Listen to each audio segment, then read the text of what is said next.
Street, even Seaford, where I live. So we're going to be talking about dissent this evening, and I thought we would begin with the etymology of the word. So if you look on, we're going to have to be screen sharing. You'll see. I don't know what I'll do without my colleague here, Rabbi Gabriel. Okay, so it's mid-15th century and means to express a different or contrary opinion or feeling without approval or consent, from the old French dissentir, I'm probably mispronouncing that, and directly from the Latin, to differ in sentiments, disagree, be at odds, contradict, quarrel, from dis, I differently, to feel and think, so it's a relationship to sense. And it's interesting, this ecclesiastical sense of refuse to be bound by the doctrines and rules of an established church, which is from the 1550s. So it's related to being dissenting or someone who's dissented. And the noun goes back to the 1580s, a difference of opinion with regard to religious doctrine or worship, from the verb. And from the 1650s as the act of dissenting, refusal to be bound by what is contrary to one's own judgment. So it's the opposite of consent, dissent, consent. From 1660s as a declaration of disagreement, and by 1772, and this is very interesting for our session now, in the specific sense of refusal to conform to established church. So in this session, I'm going to be exploring two aspects of dissent. The first one is speaking against, this idea of having a contrary opinion, and we're going to examine that in Numbers chapter 12 with the case of Miriam, and also dissent as non-conformity, because there's another Miriam text in Exodus chapter 15, only 2 verses, where Miriam leads the women in dances with tambourines, and I'm going to explore that as the theme of dancing as non-conformity. And let me just tell you why dancing is important to me. For first of all, I've got 2 memories of dancing as dissent that have been in my mind. My mind goes back 50 years to the Soweto uprising on the 16th of June, 1976. I was a member of a local anti-apartheid group, and what struck me very forcibly was the scenes of children, school children, dancing, literally dancing out of their classrooms onto the street. And what happened after that, the crushing of this revolt, the death, it was absolutely terrible. But I'm glad that I've held within me that initial image of their dancing, their exuberance, which was so powerful. The next memory I have is getting involved as a lesbian feminist, in lesbian feminism in 1979, and coming across a T-shirt emblazoned with the words of the Russian-American Jewish anarchist and feminist Emma Goldman, who died on the 14th of May, 1940. If I can't dance, I don't want to be part of your revolution. And I'm wearing that T-shirt this evening. I mean, it's not very clear, but that's what it says, with a picture of Emma Goldman. So it's given me inspiration. To bring us up to date, I've got to mention my nightly bop before bed, which is my personal act of dissent defiance of my everyday, rather solemn self. Now, that might surprise a few people, but yes, I dance every night before I go to bed. So we're going to begin with dissent as direct challenge, looking at Numbers chapter 12, which we're going to read. And I've highlighted some of the words because it's very important for us to understand why Miriam is the center of this, why it's about Miriam speaking against Moses. Because the English translation, as always, is a little bit misleading. So the English says, Miriam and Aaron spoke against Moses because of the Cushite woman he had married, for he'd married a Cushite woman. Now, if you read it in English, you'd imagine that both of them had this joint speaking against Moses. But if you look at the Hebrew, it says, Vatitaber Miriam, and Miriam spoke. If it had been they spoke, it would have been Vayidabaru, Miriam va'Aaron, but it says Vatitaber, feminine singular, Miriam, and Aaron alongside her, b'Moshe, against Moses. Now, we're not going to go into the whole thing around the Cushite woman. If you're interested in a very different lesbian feminist midrash on it, It's in my book, Troublemaking Judaism, where I say that Miriam spoke against Moses because of the Cushite woman he had married, because it was actually her woman. And Moses had married her in order to avoid the scandal of Miriam's relationship with her. But that's my midrash on it. What we want to concentrate on is what was Miriam's specific, real beef with Moses. And then we have, they said, Vayomeru, Harak ach b'Moshe diber Adonai, halo gam banu diber, Ishma Adonai. And they said, has Yud He Vav He, often translated as the Eternal, spoken only with Moses, and not only spoken with us? And Yud He Vav He heard it. Now, Moses himself was very humble, more so than every other human being on the field. Va'ish Moshe anav ma'od mikol adam asher al panei adamah. ויאמר אדוני פתאום אל משה ואל אהרון ואל מרים, צאו שלושתכם אל אוהל מועד ויצאו שלושתם. The reason I've highlighted here, because the order is very important. Suddenly, the Eternal, Yud He Vav He, called to Moses and to Aaron and to Miriam. Now that's the usual order. Do we remember, if we look at that order, what the age order is? The age order actually is that Moses is the youngest, Aaron is the middle child, and Miriam is the eldest. But this order really reflects the order of seniority throughout the Torah, which is that Moses comes first. So the three of them have to get out to the tent of meeting. Vayered Adonai b'amud anan ve'amod petah ha'olam vayikra Aaron u'Miriam Aaron u'Miriam v'yetzu shneihem. So the Eternal came down in a pillar of cloud, stood at the entrance of the tent, and called out, Aaron and Miriam, and the two of them went out. So again, Aaron is mentioned first. So you think, okay, Aaron's equally responsible for this grave deed of speaking out. We're now on the next page with verse 6. Vayomer Shim'una devarai, im yeh neviachem Adonai, b'mar'eh elav et vada, b'chalom adaber bo. Then God said, hear these my words. When prophets of God are among you, I make myself known to them in a vision. I speak with them in a dream. Lo chen avdi Moshe b'chol beiti ne'emanhu. Not so with my servant Moses. He's trusted throughout my household. Pe el pe adaber bo, umar'eh v'lo v'chidot. Tmunat Adonai yabit, u'madua lo yiretem l'daber b'avdi bo Moshe. Mouth to mouth I'll speak with him, plainly and not in riddles. And he beholds the likeness of Yud He Vav He. How then are you not afraid to speak against my servant, against Moses? Af Adonai bam vayelech. Burning with rage against them, Yud He Vav He departed. Now this is the very important bit that comes next, verse 10. V'he'anan sa me'al ha'ohel, v'hinei Miriam Mitzora'at kashalek. Vayifen Aharon el Miriam v'hinei Mitzora'at. And the cloud withdrew from over the tent, and behold, Miriam was stricken with white scales. Aaron turned toward Miriam, and behold, she was stricken with scales. So here we have the speaking against the descent of Miriam begins with Vaydaber Miriam. And although Aaron is sort of involved, it's quite clearly that Miriam is the one who is making the objection, because she's the one who gets punished with snow white scales. And of course then Aaron, the brother, is very concerned. He speaks to Moses, Vayomer Aharon el Moshe, Bi Adoni, Alna tashet aleinu hatat asher no'alnu va'asher hatanu.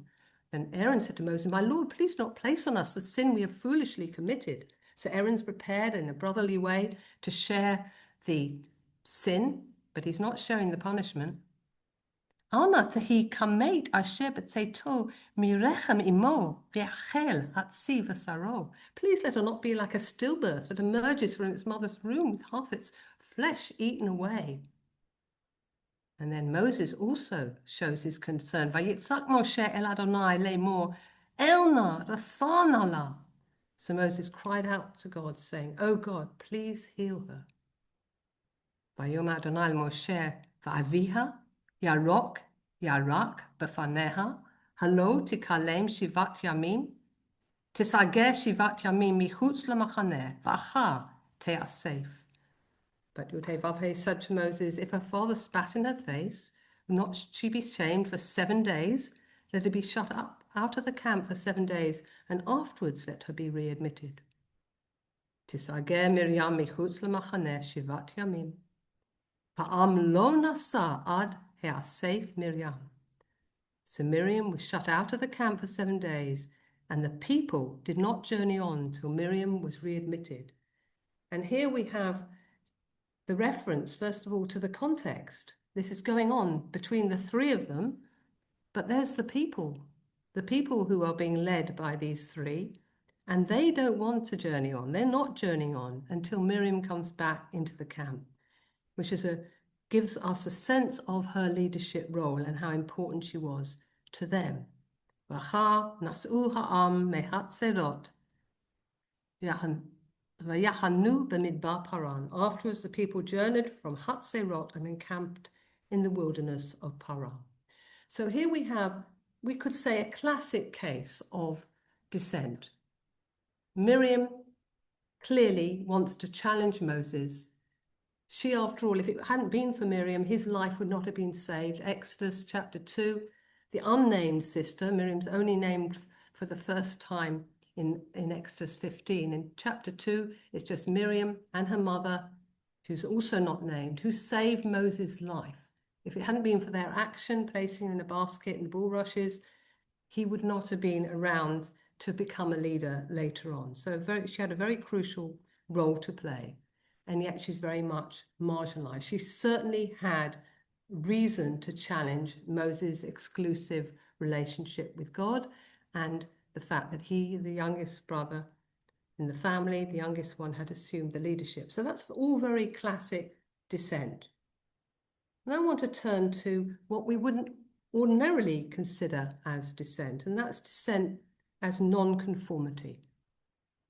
Dissent, as we're going to see, as dancing.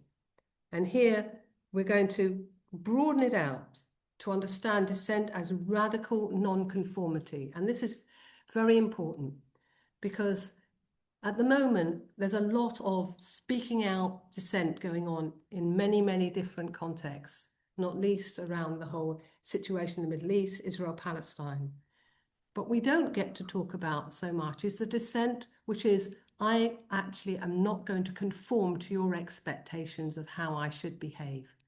And those expectations are not just foisted on people by those in power. They're actually foisted on people by comrades, by people we're supposed to be involved with in terms of challenging the status quo.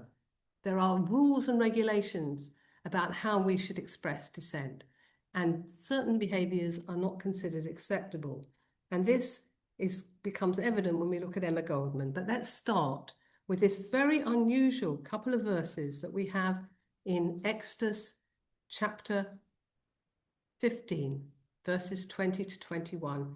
And the context is that the people have left Egypt finally. They've got through the Sea of Reeds on dry land because the waters have parted. Moses' rod parted the waters. And they've sung a song. Moses sings a song. It's a song of the people of, we've got through, we're free. And then we have this little vignette which involves Miriam. What's very interesting in these two very short verses is that we learn so much more about Miriam than perhaps in the rest of the Torah, because here she's called a prophet. Vatikach Miriam haniviyah, achot Aharon. Miriam, the prophet, the sister of Aaron. It's interesting she's referred to as the sister of Aaron rather than the sister of Moses, suggesting perhaps that neither Miriam or Aaron, as we saw in that later chapter in Numbers 12, were the equal considered in the Torah of Moses. Vatikach Miriam haniviyah achot Aharon et hatof biyada. V'tetzena chol hanashim acharecha betupim uvim cholot. Miriam the prophet, the sister of Aaron, took the tambourine in her hand, and all the women went out after her with tambourines and with dances. Now just imagine that as an image. When I was young, I had a child's Haggadah with lots of vivid pictures in it. And my favorite picture was a picture of Miriam with her tambourine and all the women following her. But dancing, do we hear a lot about dancing in the Torah? No, we don't. And yet immediately in this situation where they're only at the beginning of their journey, they've just left Egypt, we have this wonderful vision of the tambourines and the dancing. And then interestingly, in the next verse, which is like a very brief version of the much longer song that precedes it, Vata'am lahem Miriam, Shiru l'Adonai ki ga'or ga'a, sus v'rochvo rama vayam. Then Miriam chanted for them, lahem. Now, if it had only chanted for the women, it would have been lahen.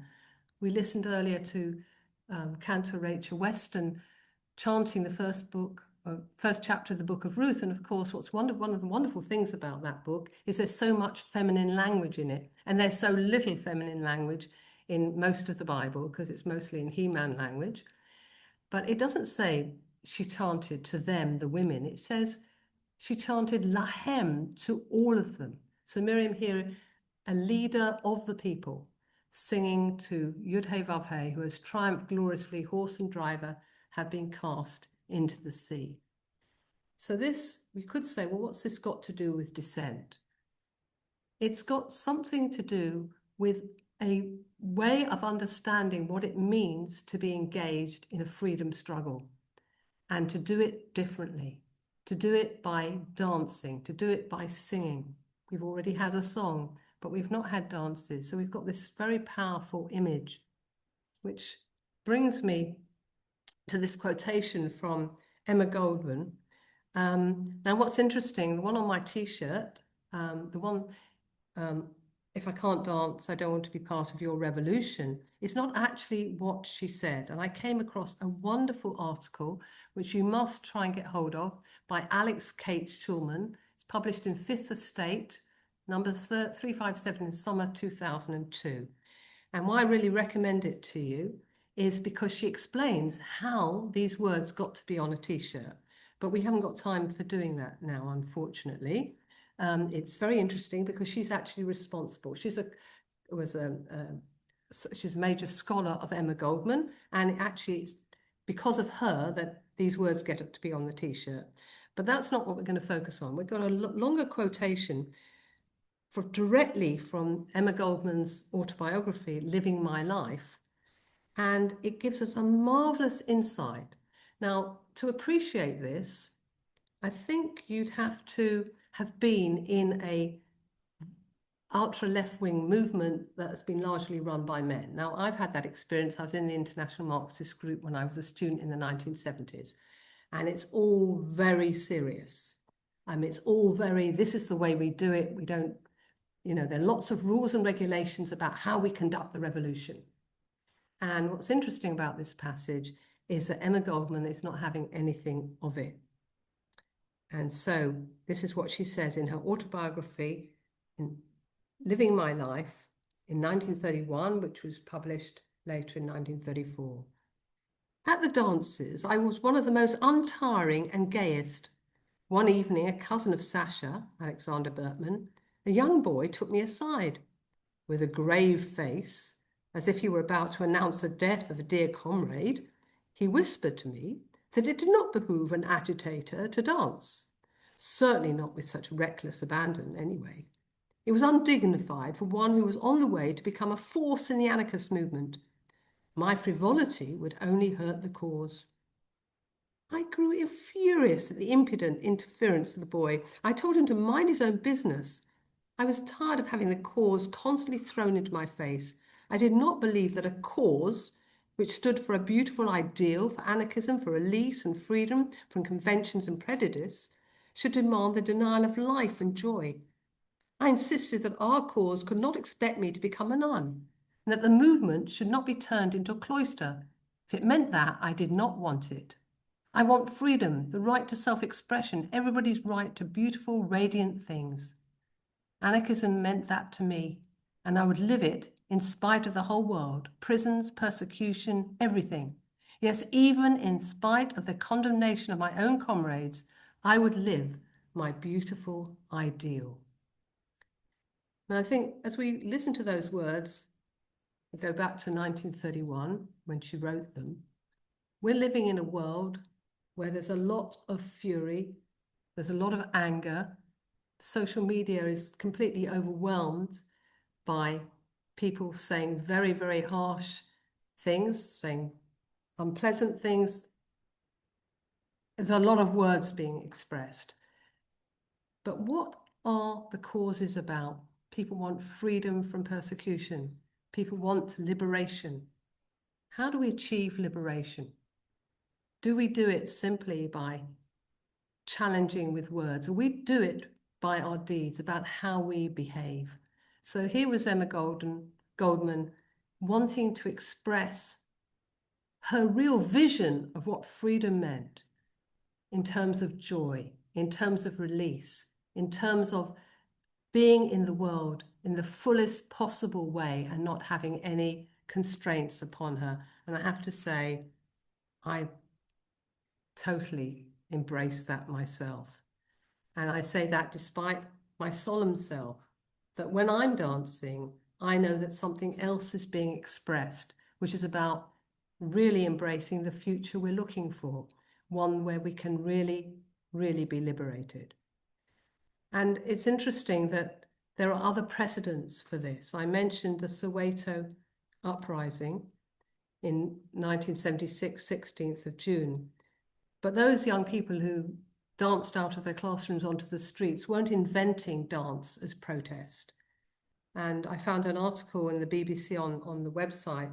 So on a new page now, we're skipping some pages because you need to read this about how the T-shirt came to be. And here we have an image of the stomping feet and political chanting. It's called the Toi Toi. It's a Southern African dance that has long been used in protests and is accompanied by a group call and response chants, including Amandla Awaha, translated from Zulu as power to the people. And here we have an example of that in this photo, but it's one that is actually part of the whole way in which protest is expressed in Southern Africa. And in a Cape Town magazine article subtitled, "You can take everything away from South Africa, but you can't stop us from dancing," journalist Lisa Nevitt explains, "The Toi Toi is quite a marvel to watch. Throngs of people charge forward, stomping and chanting political slogans. Such energy struck fear into the hearts of the armed forces who tried to contain them.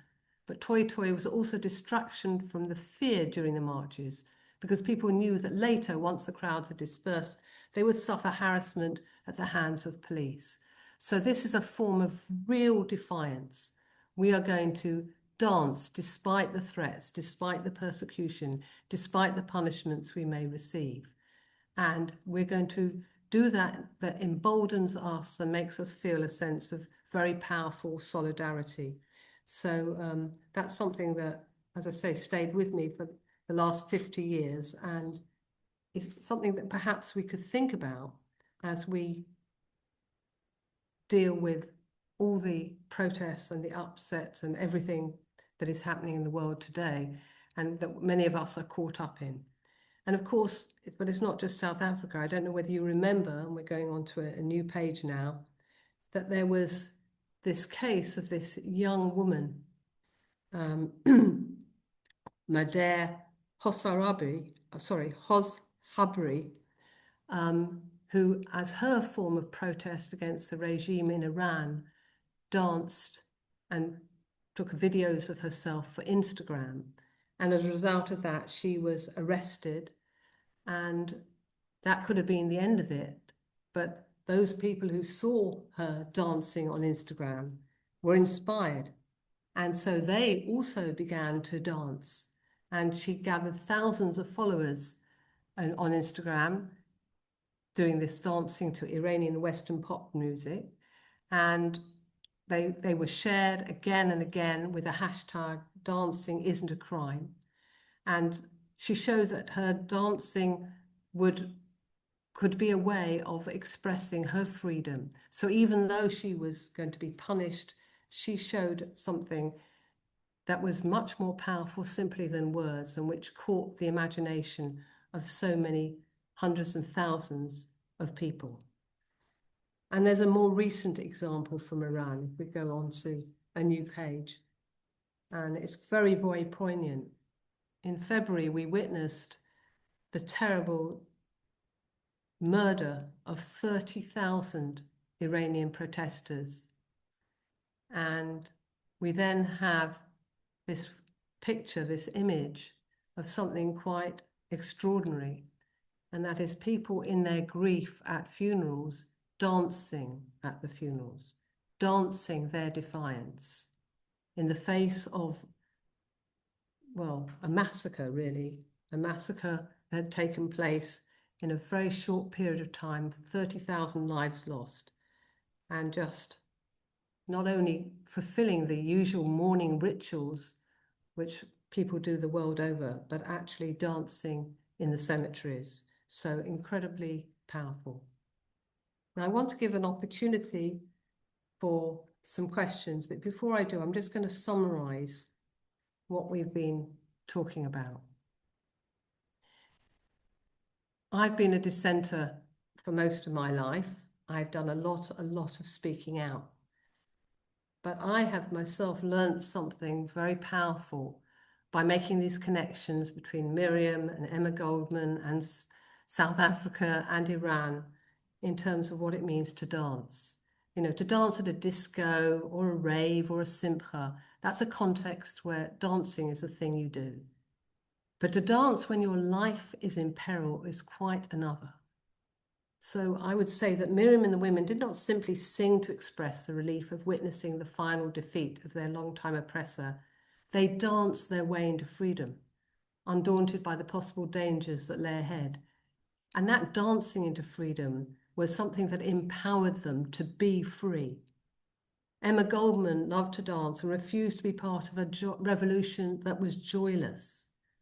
The school children of Soweto danced onto the streets exuberantly, defiantly, demonstrating the power of their thirst for freedom despite the forces arrayed against them. The Iranian teenager, Madeh Hojabri, her videos of herself dancing to Iranian and Western pop music posted on Instagram not only broadcast her broad rebellion, but inspired her followers to express their defiance. The slaughter of 30,000, mostly young people, by the Iranian regime was supposed to cow protesters into mute submission. But while the tears flowed, the bereaved chose to dance at the funerals of their loved ones.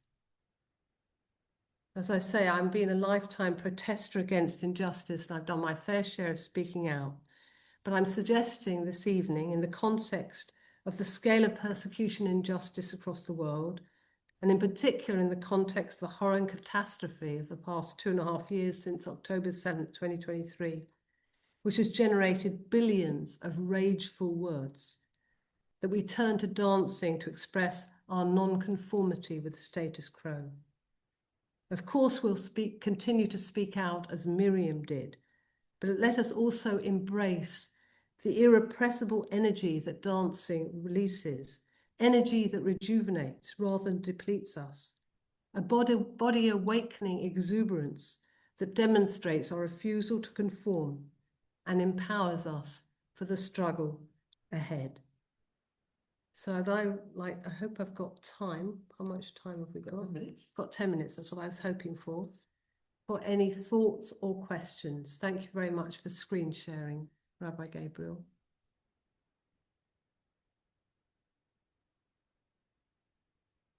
There you go. Can you see the chat? You're getting questions? I can see the chat. I'd quite like people to do that verbally. I find it's very small, the chat, and I can't read it very well. So Rabbi Robin has got something to say. I'm just trying to find her to unmute her, sorry. I've got my sister who was a wonderful dancer. She certainly did a lot of dancing, Julia Saltil, when she was young, and even today. Hiya, I'm All unmuted right, now. Robin, just give us 1 second because we don't have the audio on here because Ellie and I are sitting in the same room and you get horrible feedback. Try talking now. Hello, can you hear me? Yeah. Great. Um, Rabbi Elli, that was so interesting. I've just got into five rhythms, so I also now have a dance practice. So it's great to hear you're doing that too. My question in the chat was, I'm really interested, maybe I'm overthinking this, that Reform and liberal spaces have taken out a lot of embodied ritual. And I've very rarely been in a progressive space, progressive Reform liberal space where we dance. And I'm wondering if you think the lack of dancing in a space sort of intimates a lack of safety, or that bodies can be free, that individuals are invited to be their full selves.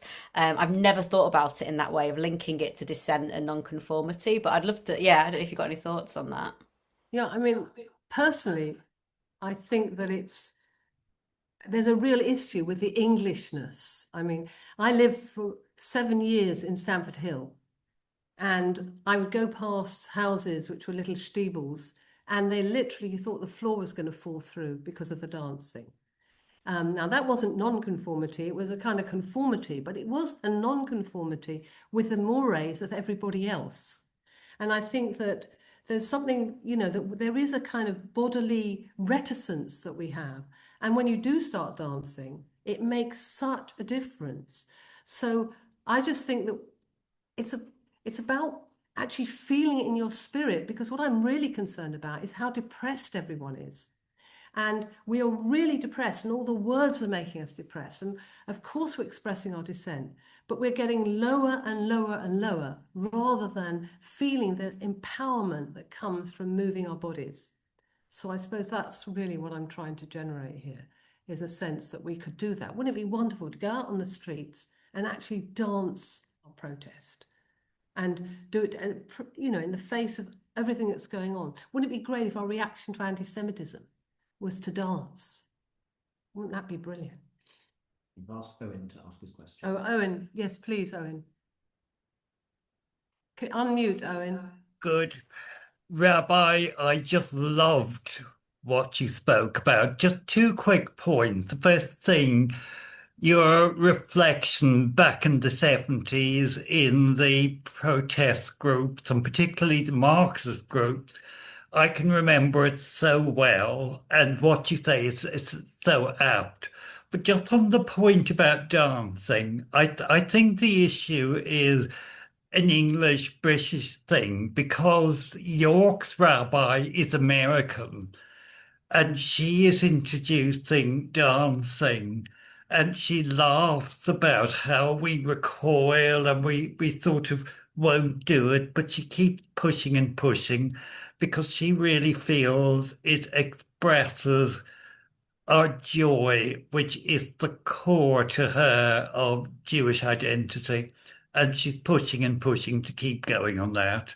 So hopefully things might change within progressive Judaism, that we're less inhibited. Well, thank you for saying that, Owen. I hope so. That would be brilliant. Any other questions or thoughts?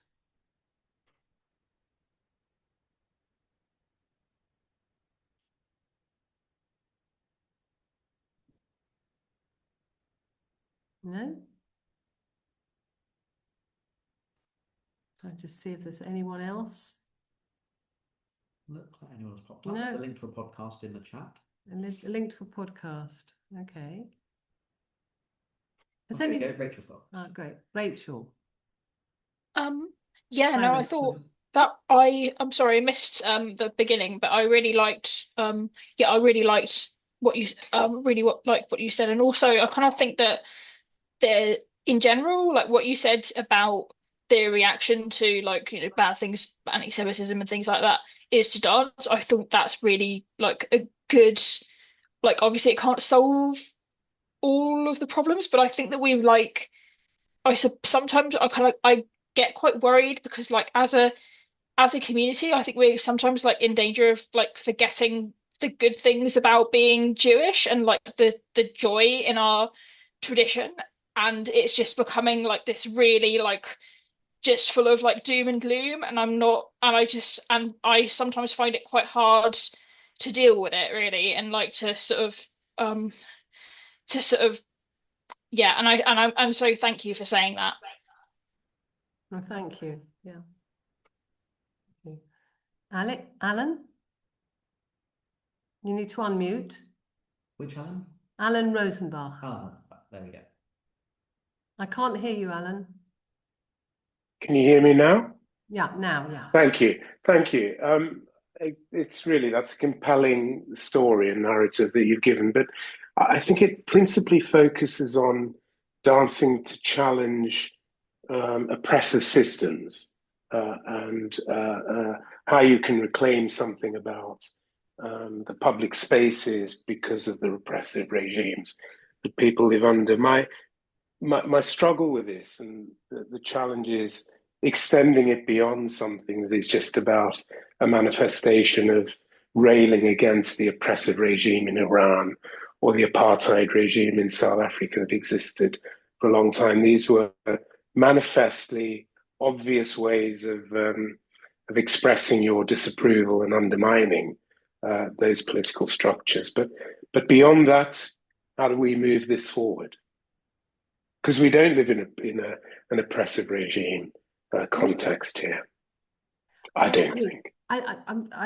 It is a form of dissent, there's no question. But I think, well, we don't live in a regime like that. But there are lots of ways in which we are controlled and told we must conform. And even within our progressive movement, there are very narrow pathways sometimes that we are told we have to walk along. And we're told, well, we don't do this or we don't want to do that, rather than enabling people to be more expressive. So, yeah, we don't have the same challenges, but actually we have quite a lot of challenges when it comes to the right to not simply conform to the status quo, but to broaden what is possible in the ways in which we can express ourselves so that we can be fully who we are and create a community that is strong, emboldened, empowered. And I don't think we do that very much. Last one, I think, from Clara. Clara. Hi, Clara. You need to... Hey. Hi, Clara. It's Clara. Hello. Is it relevant that dancing is potentially a route to developing playfulness? Yeah, say more. Well, just if you're talking about the idea of everything just being quite heavy and we're kind of enacting certain sort of not really, there's a kind of a lack of creativity, I suppose, about the way perhaps that we're responding to some things, and just this kind of being saturated with so many words that there's not much space for interpretation. So yeah, just thinking about the idea of kind of getting into the body and moving as a way of sort of getting back to perhaps an earlier form of playfulness, because dancing is also potentially relational, isn't it? But in a different way to speaking. Yeah. I think that's a very important point. And I think that it's also, it generates something. The minute you begin moving your body and feeling different things, the kind of binds we get, the binary binds we get into, get sort of exploded because it's so dynamic, and we're not allowing a dynamism because we're forced into on such narrow tracks. And yeah, getting in touch with that childhood playfulness is really very important. And I'd love to see us develop that more, and that might help more than all the verbal challenges we're doing in terms of challenging people verbally about why we disagree with them. If we could begin to be sort of embody more the change we want to see, that could make a difference. Yeah, thank you for saying that. I think, is that probably it? Yeah. Well, thank you everyone who has participated. Thank you for being here this evening. And yeah, we're well into dissent now, and we're going to have a comfort break, I think, for 10 minutes before we move on to a marvelous session. I can tell you it's going to be from Rabbi Gabriel Cantorweber, my dear colleague. So we'll see you in 10 minutes.